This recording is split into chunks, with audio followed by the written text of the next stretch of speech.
Sa unang pagkakataon, lalahok ang mga sundalo mula Japan sa balikatan exercises sa pagitan ng Pilipinas at Amerika ayon sa Armed Forces of the Philippines. Kung 81 years ago, in 1945, we found ourselves on opposite sides of the war, this time, we find ourselves on the same side of that effort to promote a rules-based international order.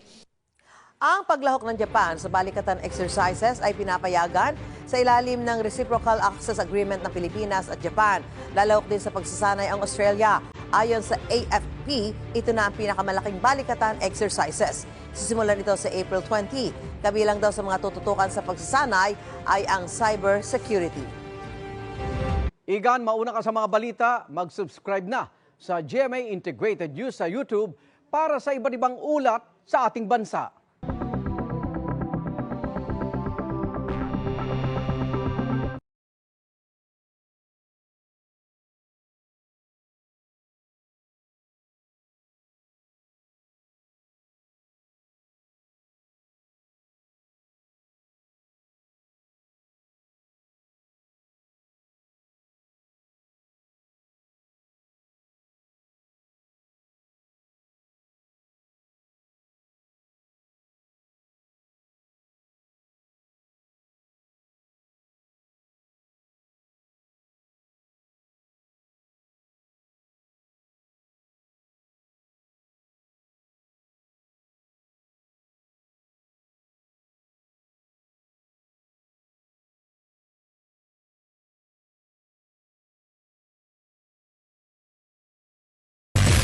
At 115 taon na ang nakalipas nang maganap ang Mock Battle of Manila. Ikukwento sa atin ni Xiao Chua ang mga kaganapan dito sa Showtime, Ako ay Pilipino.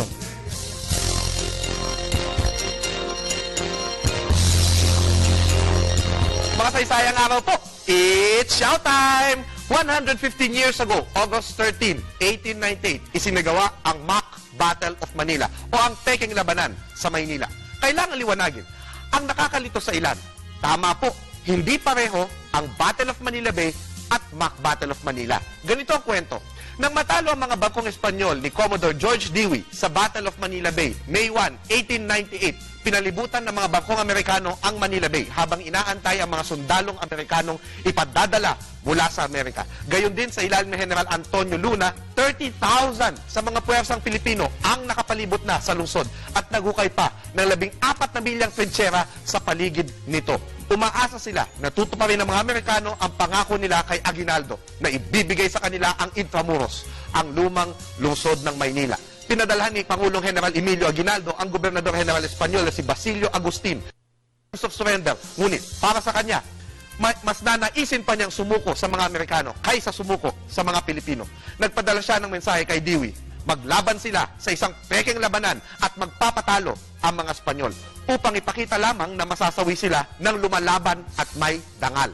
Nang malaman ng mga otoridad na Espanyol ang panukalang ipinadala ni Gobernador General Agustin, pinalitan siya ni Gobernador General Fermin Haudenes. Nang dumating ang mga karagdagang puwersang Amerikano, ayos na. Tuloy na ang laban, sabi ni Dewey. Pumayag na rin si Haudenes. Noong August 10, na pagkayarihan nila, tanging ang bobombahin lang ng mga Amerikano ay ang bulok ng Fort San Antonio Abad sa may Malate at ang mga pader ng Intramuros. Sa pag-atras ng mga Espanyol, ang mga Pilipino ay mamatyagan habang ang mga Amerikano naman ay lulusong na. Kapag sapat na ang labanan, itataas na niya ang bandilang DWHB na ang kahulugan ay susuko na ba kayo? Ang hindi nila alam, madaling araw ng planong labanan, August 13, 4:23 ng umaga, oras sa Maynila, nang pirmahan sa Washington DC ang tigil putukan sa pagitan ng Espanya at Estados Unidos. Wala pa namang CNN at text messaging noon, kaya kinaumagahan, 7:30 ng umaga, nagbakbakan na ang mga Espanyol at mga as expected, agad nakuha ang Fort San Antonio Abad at may mga nagsasabing doon itinaas sa unang pagkakataon ang bandilang Amerikano sa Maynila. Nang marating nila ang Luneta, hindi alam ng ibang Espanyol na scripted lamang ito at lumaban pa rin sa mga Amerikano. Dahil din may mga Pilipino na akala nila ang laban ay tunay, 6 na Amerikano at 49 na Espanyol pa rin ang namatay sa sana ay isang bloodless battle.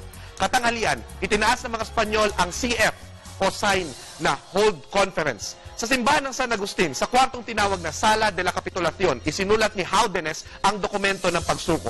5:45 ng hapon, ibinaban ang bandilang Espanyol at itinaas ang malaking bandilang Amerikano. Nag-iyakan ang mga nakasaksing babaeng Espanyol. Na tinangka na pumasok ng mga Pilipino sa Maynila, pinigilan na sila ng mga Amerikano at nadama na natin. Mukhang naisahan na naman tayo. Ako po si Xiao Chua, para sa Telebisyon ng Bayan. And that was Shout.